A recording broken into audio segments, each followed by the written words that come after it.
उद्या कदाचित तुमच्या बायकोने हा प्रश्न विचारला तर वाईट वाटून घेऊ नका, कारण ती काहीच चुकीचं विचारत नाही.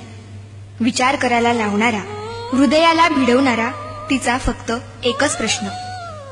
देह माझा हळद तुझ्या नावाची, हात माझा मेहंदी तुझ्या नावाची, भांग माझा सिंदूर तुझ्या नावाचा, माथा माझा बिंदिया तुझ्या नावाची, नाक माझे नथ तुझ्या नावाची, गळा माझा मंगळसूत्र तुझ्या नावाचे, मनगट माझे बांगड्या चुडा तुझ्या नावाचा, पाय माझे जोडवी तुझ्या नावाची, आणि हो, वडीलधाऱ्यांच्या पाया मी पडते आणि अखंड सौभाग्यवती भव, आशीर्वाद मात्र तुला. वटपौर्णिमेचे व्रत माझे, आयुष्याचे वरदान तुला. घराची काळजी घ्यायची मी, दरवाजावर नावाची प्लेट तुझी. नाव माझे पण त्यापुढे ओळख तुझी. इतकंच काय, उदर माझे, रक्त माझे, दूध माझे आणि मुलं तुझ्या नावाची. माझं सगळंच तर तुझ्या नावाचं. तक्रार नाही, प्लीज रागावूही नकोस. अत्यंत नम्रपणे एक प्रश्न विचारते. तुझ्याकडे काय आहे रे माझ्या नावाचं? आई बाबा मित्रमैत्रिणी सोडून आली तुझ्या घरी. तिचे मन सांभाळायची आता कोणाची जबाबदारी? अनोळख्या कुटुंबात इतकी ती एकरूप होते.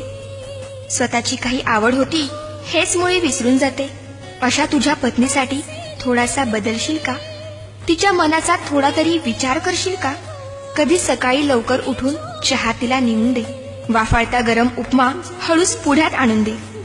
भाजीत मीठ नसले तरी हसून वेळ मारून ने. स्वयंपाकाला कधीतरी कौतुक भरले शब्द दे.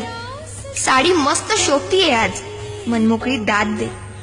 सुटीत एखाद्या एकटीलाच आपणहून फिरायला ने. मुलगीच समजून हट्ट एखादा तूच जरा समजून घे. वाढदिवस नसतानाही प्रेझेंटचा धक्का दे. वादात स्वर उंचावताच शांतपणे ऐकून घे.